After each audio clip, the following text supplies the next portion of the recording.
Hello, my name is Mathew Swortchek and I am the Advanced TV and Video Productions teacher here at Fostoria Junior Senior High School, and in a few moments you'll be seeing our first episode of our new television show, W.A.R.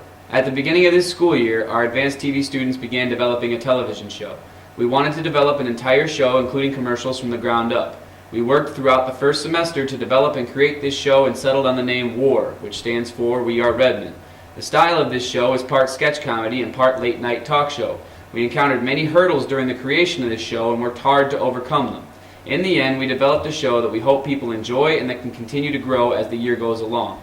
The students and I developed the scripts and storyboards, commercials, bits, interviews, and other parts of the show from scratch for each episode. What you're about to see is the first in what we hope is many episodes to come. Our show attempts to show school pride, be fun, be funny, and let the students show off their creativity and skills in video production. The students and I are very proud of this show, and we hope you enjoy the first episode of W.A.R.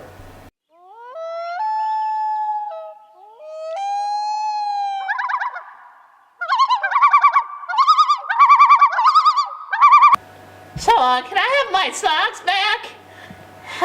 Your socks? My socks! You borrowed them at the gym! I never borrowed your socks. This means war! Yeah!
And here's your host, Bryce Cousin! Yeah!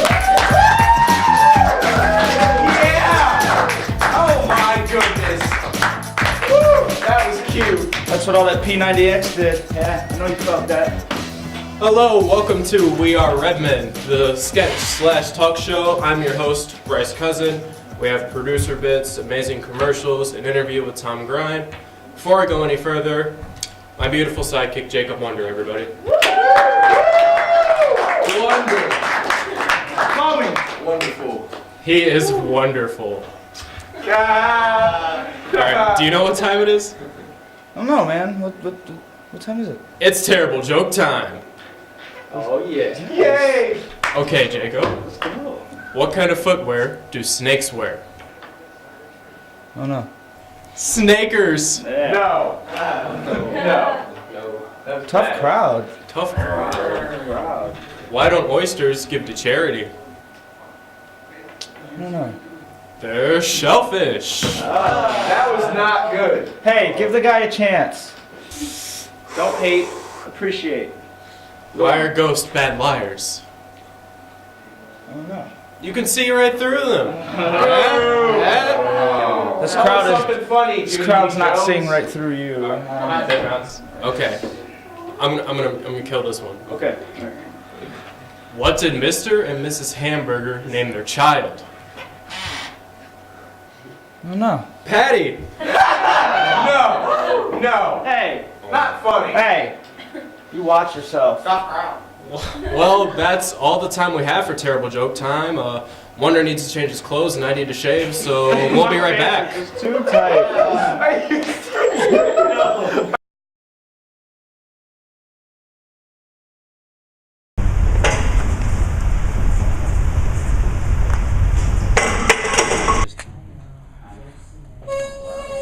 So re so do so fa so mi re do so fa so mi so re.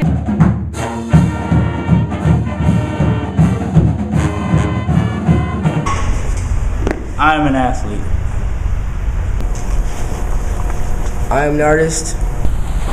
I'm a musician. I am a singer. We are Redmen. We are Redmen. We are Redmen. We are Redmen.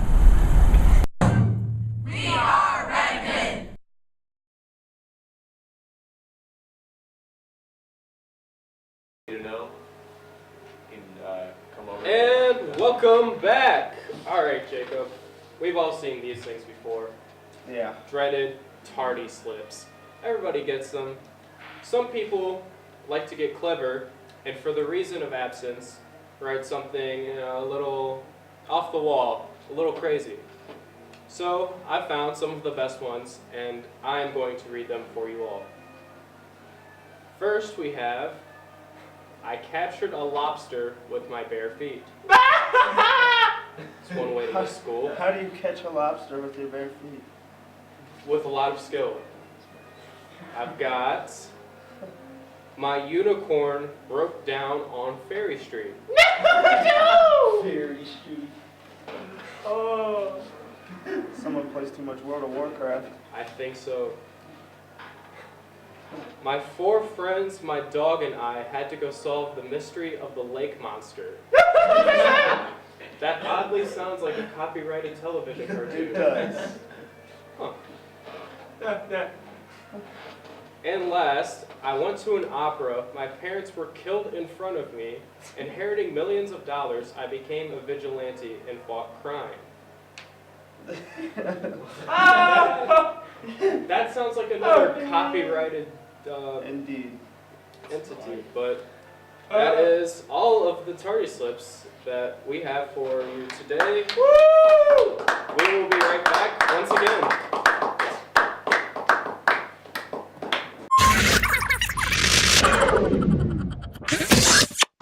Hi, my name is Drew Sennett, and we're going to be taking a journey to the center of the school. Let's go.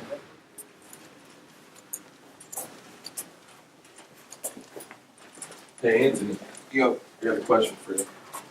Have you heard of a place called the center of the school by any chance? I heard from Sydney. I heard it was upstairs somewhere. Sydney? It was Yeah. upstairs? Yeah, somewhere like maybe around like 212 or something. I don't know. Alright, cool. Thanks, man. I got you. Uh-oh, double? Yeah. Got you.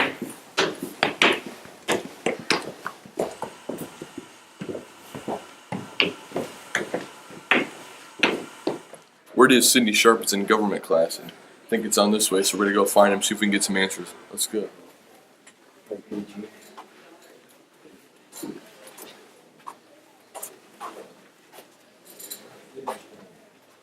Well, Sydney Sharp. What up, Sydney? What's up, Jay?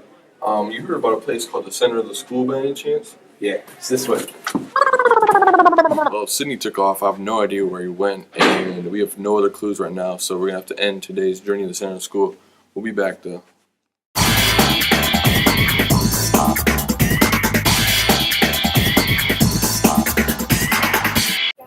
think your shirt's a little tight. I don't think it's. Is it tight? Yeah. I don't know. What is this? What is this? I feel like The you red got zone. way too much.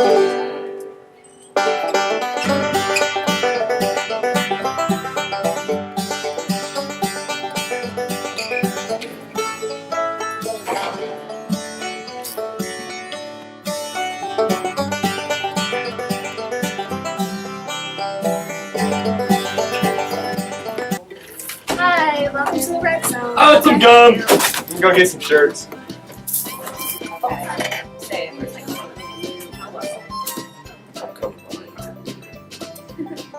Hey, do you need a call? Yeah, this shirt's kind of tight. Yeah, it is. Okay, I'm gonna get this one. All right. Here you go. Check it out. This is amazing. I'm gonna go pay. Love this shirt. Here you guys go. Thank you.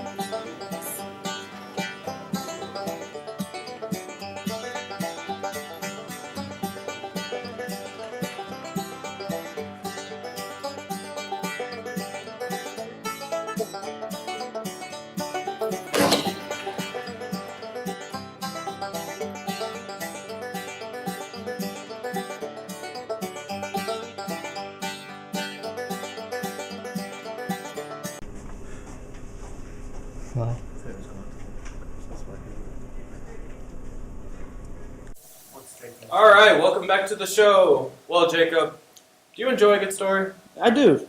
I do enjoy a good story, and our next guest is a world-renowned storyteller. Please welcome to the show, Ralph Feverson.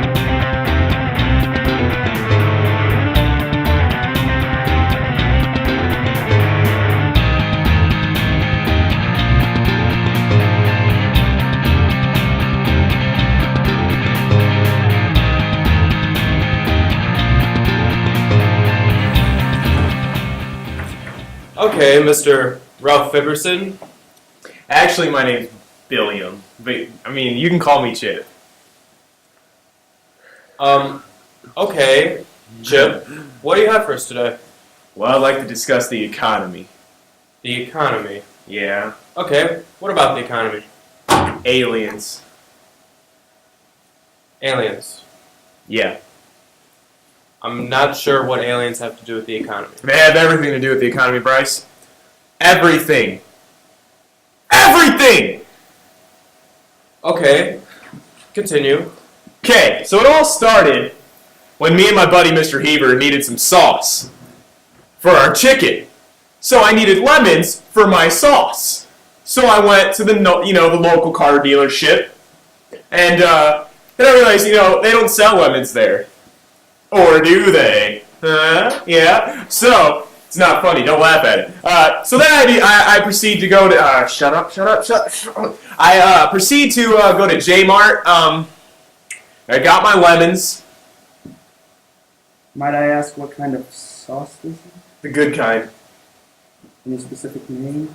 Sauce. Interesting. So I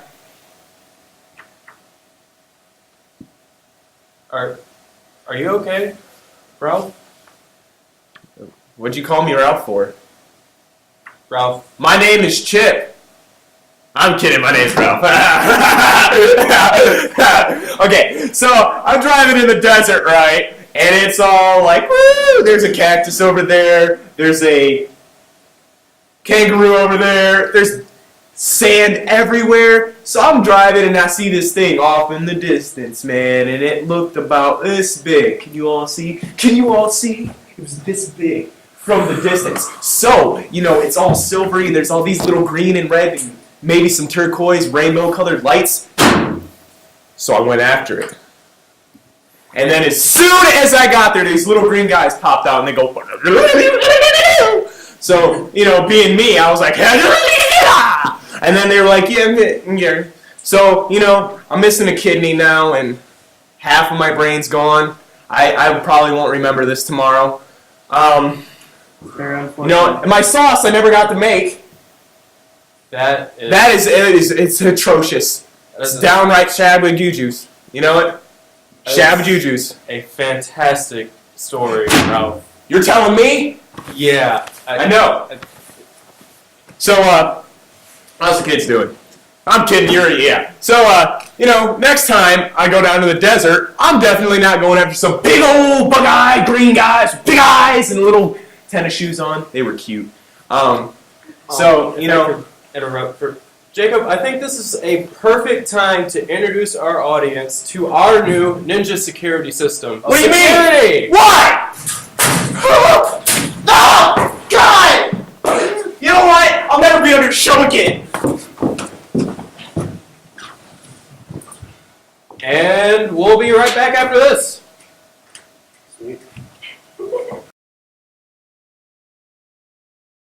I am an English teacher. We are athletes. We are the Redmen. We are Redmen. Somos Redmen. We are Redmen. I'm a customer at the Red Zone. And I'm a worker at the Red Zone. And we are Redmen. I teach geometry. I'm Mr. Deals, this is business management, and we are Redmen. I'm a math teacher, and I am Redman. I am a track star, and we are Redmen. I'm a cheerleader, and we are Redmen. We are Redmen.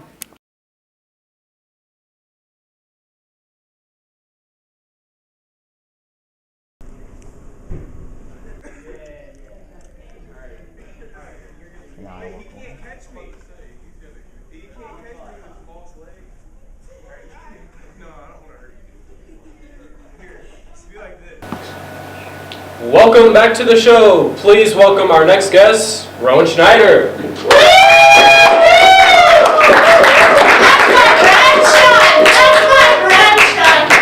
Welcome to the show, sir. Thank you for having me. Okay, Rowan, all about it. What do you have for us today? Well, I have a bit for you today, and the story behind the bit is I was walking through the Commons one day, and I was wondering, what am I going to do for my next video series? And that's when I bumped into Dr. J. He was searching through the hallways for wonders of the high school. So I asked him what he was doing, and like, what did he mean by these wonders? He said that he was going to places that no one had ever been to in the high school. So that's when I decided he was going to be my next video series. Wonders. We have a wonder. That we do. How you doing? That we do. So you meet this Dr. J person, but who is Dr. J exactly? Well, actually, I have Dr. J in the audience right here. Okay, Jacob, come over here. Let's bring him on.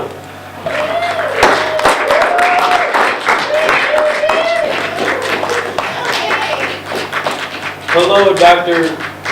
What's your full name? How are you? Good, good. How about you?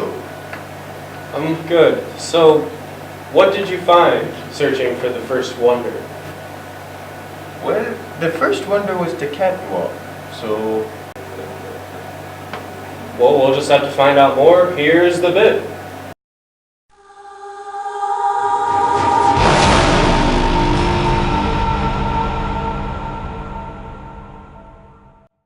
Hello, and welcome to our first episode of the 7 Wonders of Fostoria High School.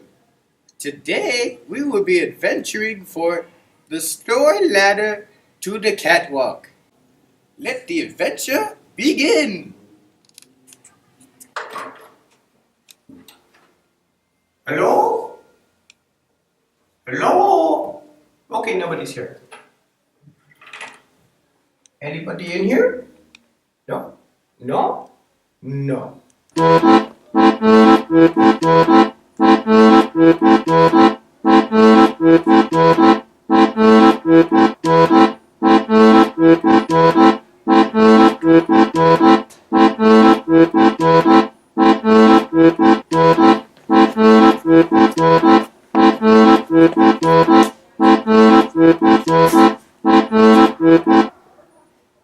Oh, look, we found the ladder. Now all we have to do is climb up it. Come closer. Look what this says. I wonder who this phantom person is. Anyway, we should get back to the adventure now. Here we go.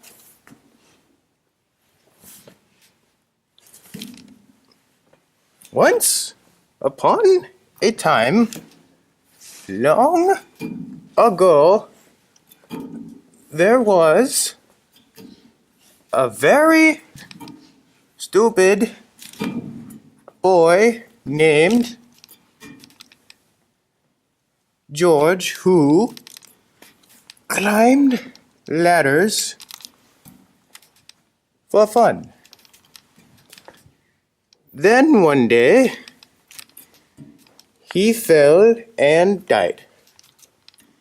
Now, there is one less stage crew member. So, you don't look out, you're gonna hit your head and fall too. Watch your head. Oh, by the way, there is no more letter. Oh, I guess there is no more letter. Oh boy, that's high.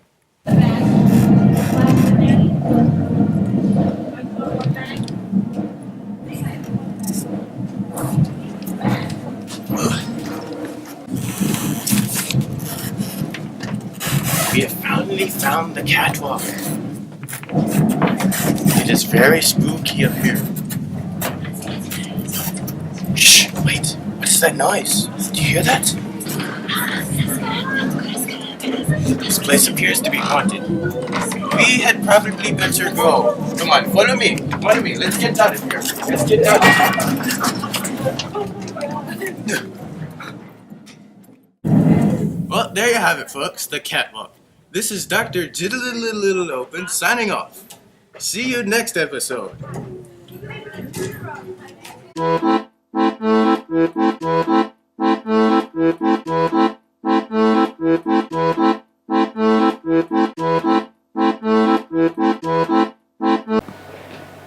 Well, that was a great bit. I think we can all agree. Thank you for being on the show, Dr. J.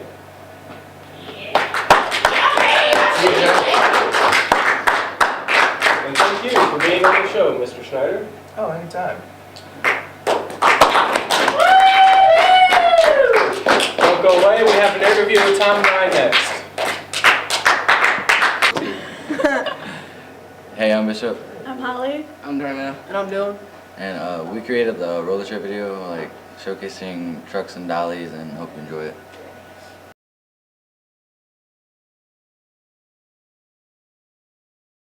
I'm bored, dude. Me too. What do you want to do today?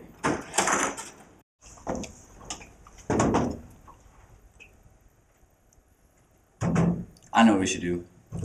Roller chair race. Ready. Set. Go.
Hello.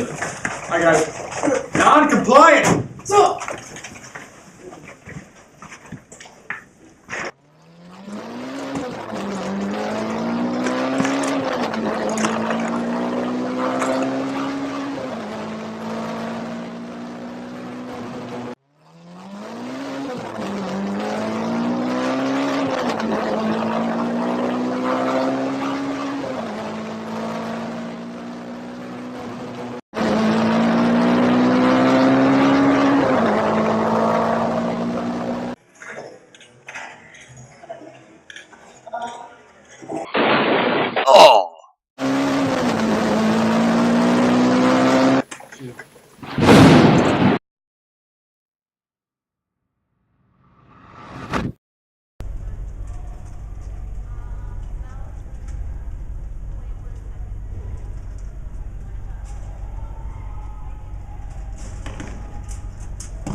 back. And now for our show, we have our main guests. Please welcome to the show, Mr. Tom Grind. Yes! Yes! Yes! Yeah!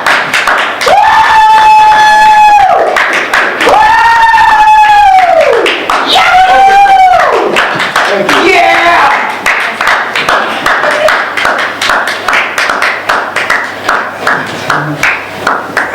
They just can't contain their applause for you, man. Well, it's humbling and heartwarming at the same time. It happens. So, Mr. Grind, when and where were you born? I was born in Tiffin, Ohio, at Mercy Hospital in 1955. Nice. And how long have you been with Fostoria as a district? I've been on staff here for 27 years. Yeah, 27 years. So, I have to have a really serious question. What's your favorite candy? I'd have to go with the Butterfinger. Oh, man. It's hard to resist. I just had 3 last night, as a matter of fact. I can't believe I stay this thin. Candy like that. Oh, man. Butterfingers are the best. I agree. So what would you say is your greatest accomplishment? Boy, that's a difficult question. I think the thing that I prize most are my family, and a lovely wife, and two beautiful children, 2 grandchildren. So I do my best to give my attention to them, and I think the other thing is I've always tried to treat people as equals, whether they could help me or not. And take a lot of pride in that, showing respect to people, and no matter where they lie on the line of higher up, lower down, things like that. So I'm proud of that accomplishment also.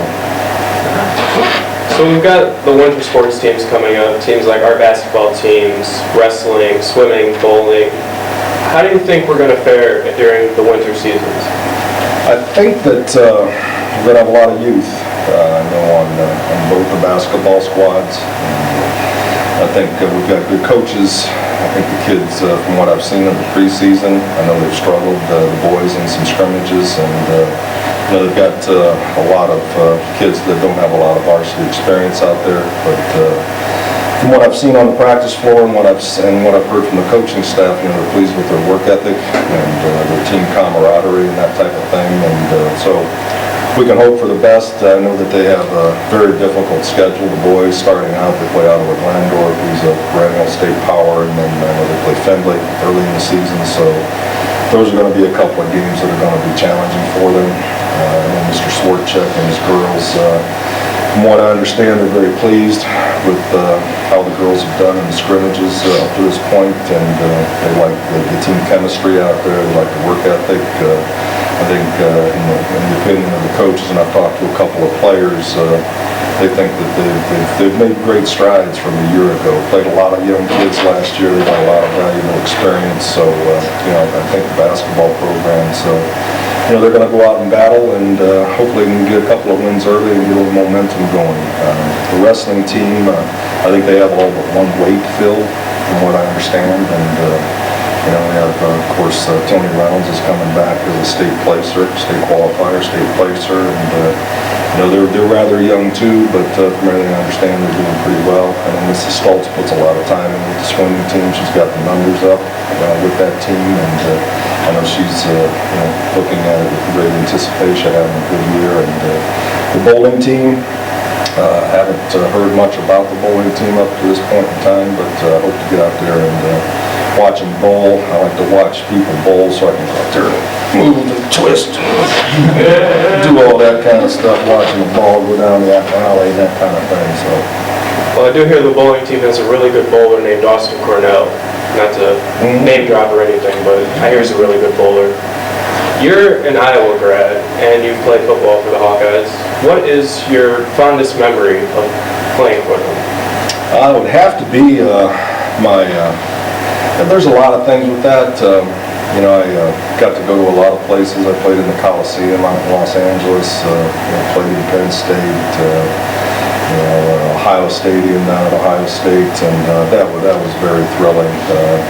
Unfortunately, the way the schedule worked out when I was in Iowa, we played Michigan back-to-back years at home, so I never got to play at the Big House. In fact, I've never been in the Big House, so that's something that I wish I would have had the chance to experience. But all in all, I would think it was our senior year.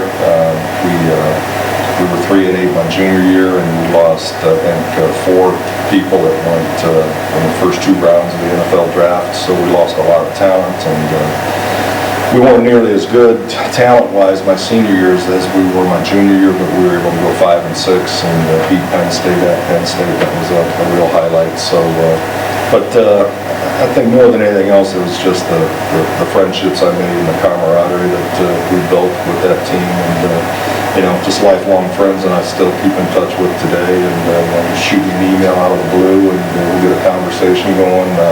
I'm not on that Facebook stuff, so I'll have to learn how to do that. Jacob, maybe when I retire, I'll have to figure that out. But that's to me what. Is that right? New one? Yeah. Well, I'll try to figure out the old one first, and then maybe progress to the new one. But I think all in all, when it's all said and done, it's about relationships and friendships and that type of thing, along with the experiences that go along with that. So not only, playing for the Hawkeyes wasn't awesome enough for you, you decided to just become a state championship winning football coach. What is your fondest memories of coaching the Redmen? Well, I tell you, there's so many.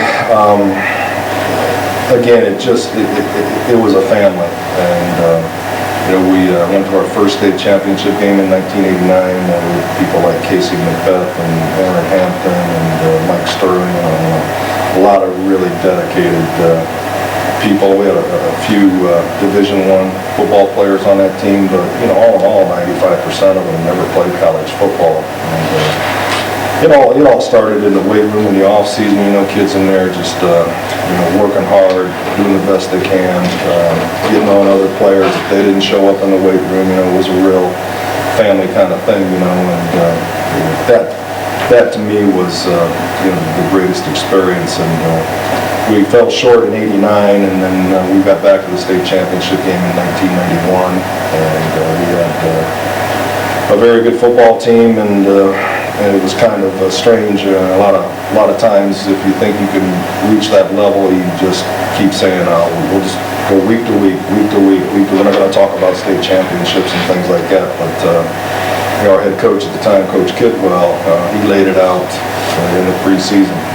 Anything less than a state championship will be disappointing, and that's our goal, and we won't settle for anything less. And so the kids really bought into that, and I guess the exciting thing was that, except for maybe 2 games that year, it was kind of interesting. I'd always go to the 50-yard line before the game, and used to walk out single file out of the locker room and down to the end zone, and everybody would slap the goalpost and then walk out to their station for warm-ups and things like that. And 90% of the time I'd go to midfield, and the other team would come out and warm up, and you could definitely see the fear in their eyes. You could almost smell it.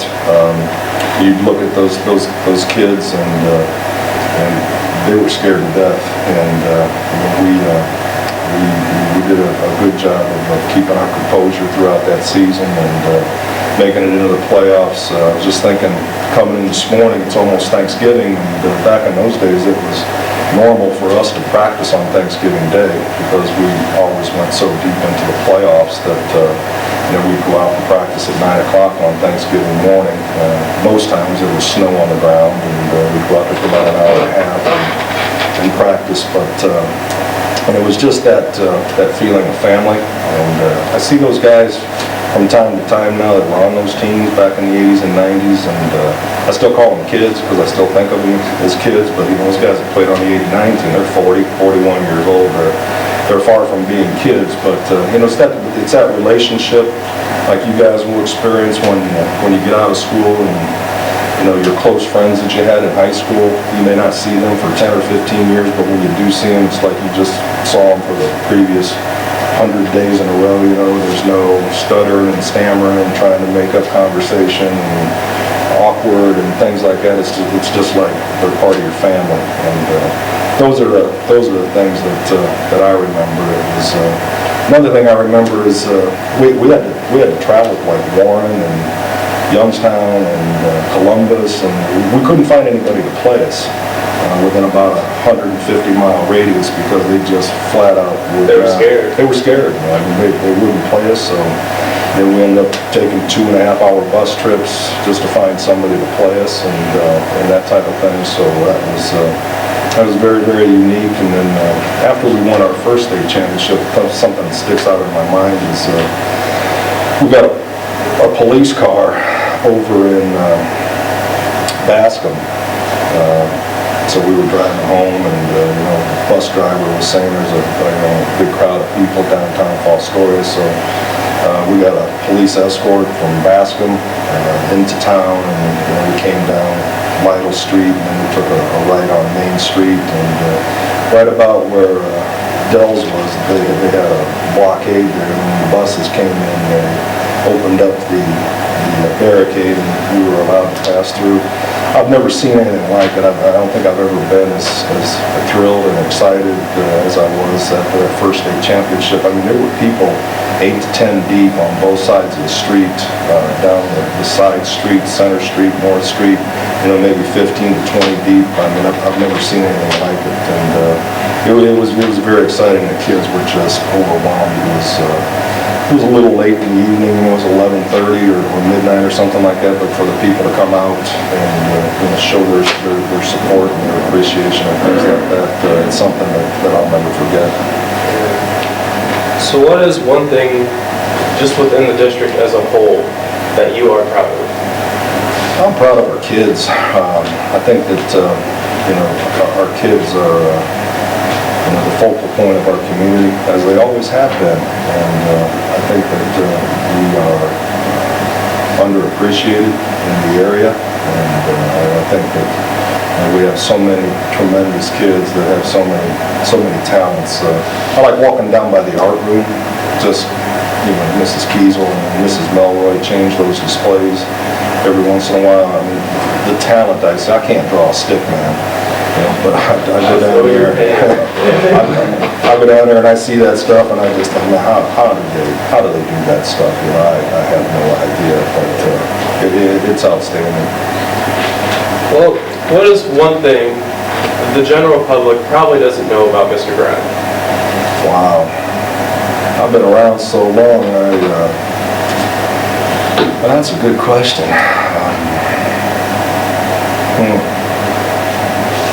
Well,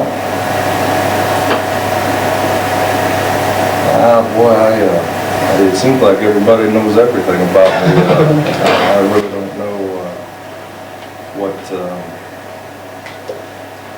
I don't know. I don't know. That's fine. Now here's a question that we like to ask our interviewees on the show that can really tell a lot about a person. Would you rather fight one horse-sized duck or 100 duck-sized horses? Well, I've really pondered this question. I figured there's some kind of formula or system that can, no matter which way you go, you're a coward or a fool. I'm thinking I'd rather fight the duck, the one duck, the horse-sized duck. Although ducks are mean. At least geese are mean. I see them on the golf course, and you get too close to them, they start that hissing stuff.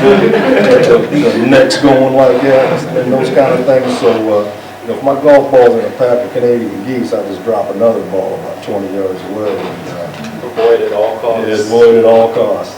Well, that's all the time we have. Thank you for being on the show.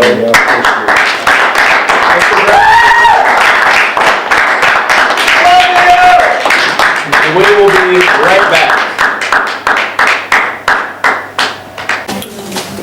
Hey, can you throw me that pencil?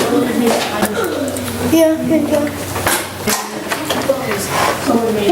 Man, I'm hungry. Hey, Delia, do you have any food? Yeah, I got a banana. Thanks. This is mine.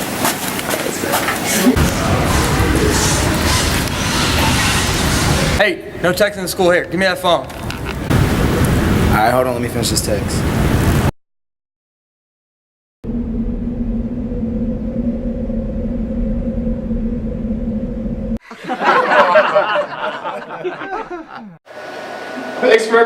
Thanks for watching, everyone. That's our first show. Stay tuned for more. Freebird! Okay, don't. Duck Goose, anyone? Duck Come on, guys! Duck Goose, I'm in it! Duck, I'm in it!